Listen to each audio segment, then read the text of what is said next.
გამარჯობა, თქვენ უყურებთ დღის ამბებს 4 საათზე, რომელსაც ტელეპირველის გუნდი და ლევან ჩხაიძე წარმოგიდგენთ. ყაზტრანსგაზის ორი თანამშრომელი დაკავებულია შინაგან საქმეთა სამინისტროში დაწყებული გამოძიების ფარგლებში 1991 და 1957 წელს დაბადებული პირები აიყვანეს. დაკავებულები ყაზტრანსგაზის სწრაფი რეაგირების ჯგუფის თანამშრომლები არიან. პროკურატურისა და შინაგან საქმეთა სამინისტროს მიერ ჩატარებული გამოძიებით დადგინდა, რომ ავთანდილის ქუჩის 8 ნომერში მცხოვრებმა მოქალაქეებმა აფეთქებამდე რამდენიმე საათით ადრე ყაზტრანსგაზის ცხელხაზზე დარეკეს და დახმარება ითხოვეს, რადგან კორპუსში ბუნებრივი არის ძლიერი სუნი იგრძნობოდა და ეჭვი ჰქონდათ, რომ გაზი ჟონავდა.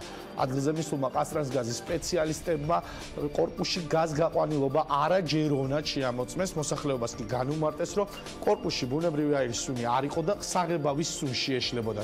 სპეციალისტების წასვლის შემდეგ რამდენიმე საათში ადგილზე აფეთქება მოხდა. აფეთქების შედეგად გარდაიცვალა 4 ადამიანი, რომელთა შორის ერთ-ერთი მცირეწლოვანია. შინაგან საქმეთა სამინისტრო მომხდარ ფაქტთან დაკავშირებით გამოძიებას სისხლის სამართლის კოდექსის 240 და 220 მუხლებით განაგრძობს. სასამართლოს სამედიცინო ექსპერტიზა არის ჩასატარებელი, ასევე სახაძრო ტექნიკური ექსპერტიზა და აფეთქების მიზეზების გამომწვევი ტექნიკური ექსპერტიზა. ეს ღონისძიებები იქნება ჩატარებული საგამოძიებო მოქმედებების ფარგლებში. ყაზტრანსგაზის თანამშრომლების დაკავებაზე კი განცხადება საქართველოს პრემიერ-მინისტრმა გააკეთა. კიდევ ერთხელ უსამძიმრებ გარდაცვალ საოჯახებს და ჩვენ საზოგადოებას ამ ძალიან მტკივნეულ ტრაგედიას. მე გუშინწინვე დავავალე სამართალდამცავებს, რომ უმოკლეს ვადებში ჩაეტარებიათ საგამოძიებო მოქმედებები და გამოევლინათ ტრაგედიის გამოწვევი მიზეზი. რამდენიმე წუთის უკან მაცნობეს, რომ დაკავებულია 2 პირი. გამოძიება გრძელდება და გარწმუნებთ ყველას, რომ ყველა ის პირი, რომელიც იქნება გამოვლენილი, რომ ამ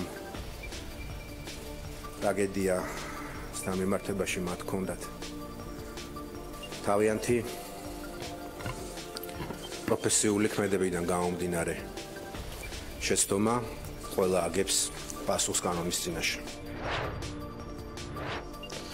ყაზტრანსგაზის დაკავებული თანამშრომლები პოლიციამ შემთხვევის ადგილზე მიიყვანა. რა საგამოძიებო მოქმედებები ტარდება საქმეზე, ამას ტელეპირველის ჟურნალისტი სესილი ბოკერია გვეტყვის, რომელიც დილიდან მუშაობს თემაზე. სესილი, რა საგამოძიებო ღონისძიებისთვის მოიყვანეს ყაზტრანსგაზის დაკავებული თანამშრომლები აფეთქებულ კორპუსთან და რას გეუბნებიან ზოგადად სამართალდამცავები?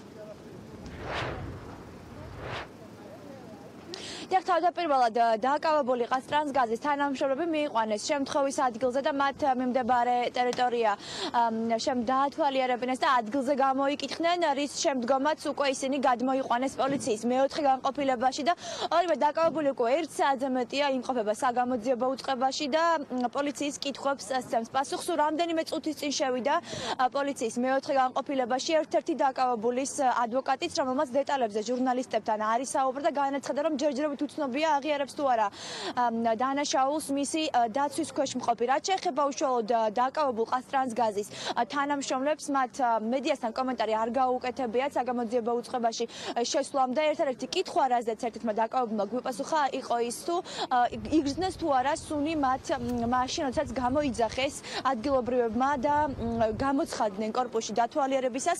მან მხოლოდ მოასწრო ჩვენთვის ეპასუხა, რომ მათ ვერანაირი სუნი ადგილზე ვერ იგრძნეს და სწორედ ამის შემდგომ დატოვეს ტერიტორია, რის შემდგომაც მოგეხსენებათ მოხდა აფეთქება, რომელმაც 4 ადამიანის სიცოცხლე იმსხვერპლა. ჯერჯერობით დაზუსტებით ვიცით, რომ პროკურატურას მათთვის ბრალი არ წაუყენებიათ, მათი გამოკითხვა ამ დრომდე მიმდინარეობს. ერთ-ერთი მათგანის ადვოკატი უკვე შიგნით იმყოფება, მას შემდეგ რაც დასრულდება გამოკითხვა, მათ გადაიყვანენ წინასწარი დაკავების იზოლატორში და ასევე გამოკითხვის დასრულების შემდგომ უფრო მეტი დეტალი გახდება ჩვენთვის ცნობილი.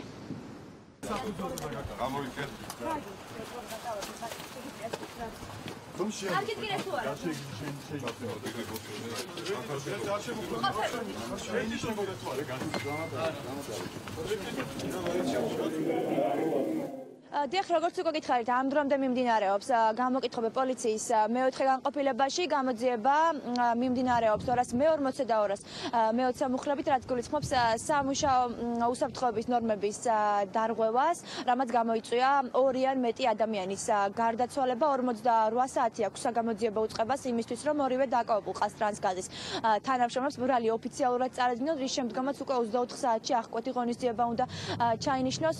გეტყვით, რომ ბრალის ოფიციალურად დამტკიცების შემთხვევაში ეს მუხლი ითვალისწინებს 6-დან 10 წლამდე პატიმრობას. სესილი, ერთი კითხვა მაქვს, თუ არის ცნობილი თქვენთვის რა შემთხვევაში ან როდის გაიზრდება ამ საქმეზე დაკავებულ პირთა წრე?